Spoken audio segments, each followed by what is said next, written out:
एक राजा की बेटी की शादी होनी थी। बेटी की यह शर्त थी कि जो भी 20 तक की गिनती सुनाएगा वही राजकुमारी का पति बनेगा। गिनती ऐसी होनी चाहिए जिसमें सारा संसार समा जाए। जो ये गिनती नहीं सुना सकेगा उसे 20 कोड़े खाने पड़ेंगे। यह शर्त केवल राजाओं के लिए ही थी। अब एक तरफ राजकुमारी का वर्ण और दूसरी तरफ कोड़े। एक एक करके राजा महाराजा आए। राजा ने दावत का आयोजन भी किया। मिठाई और विभिन्न पकवान तैयार किए गए। पहले सभी दावत का आनंद लेते हैं, फिर सभा में राजकुमारी का स्वयंवर शुरू होता है। एक से बढ़कर एक राजा महाराजा आते हैं। सभी गिनती सुनाते हैं जो उन्हें पड़ी हुई थी, लेकिन कोई भी ऐसी गिनती नहीं सुना पाया जिससे राजकुमारी संतुष्ट हो सके। अब जो भी आता कोड़े खाकर चला जाता। कुछ राजा तो आगे ही नहीं आए। उनका कहना था कि गिनती तो गिनती होती है, राजकुमारी पागल हो गई है, यह केवल हम सबको पिटवा कर मजे लूट रही है। यह सब नज़ारा देखकर एक हलवाई हंसने लगा। वह कहता है, डूब मरो राजाओं, आप सबको 20 तक की गिनती नहीं आती। यह सुनकर सभी राजा उसे दंड देने के लिए कहने लगे। राजा ने उससे पूछा, क्या तुम गिनती जानते हो? यदि जानते हो तो सुनाओ। हलवाई कहता है, हे राजन, यदि मैंने गिनती सुनाई तो क्या राजकुमारी मुझसे शादी करेगी?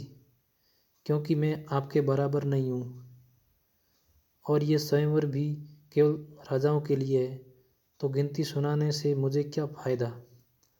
पास खड़ी राजकुमारी बोलती है, ठीक है, यदि तुम गिनती सुना सको तो मैं तुमसे शादी करूँगी, और यदि नहीं सुना सके तो तुम्हें मृत्युदंड दिया जाएगा। सब देख रहे थे कि आज तो हलवाई की मौत तय है। हलवाई को गिनती बोलने के लिए कहा गया। राजा की आज्ञा लेकर हलवाई ने गिनती शुरू की।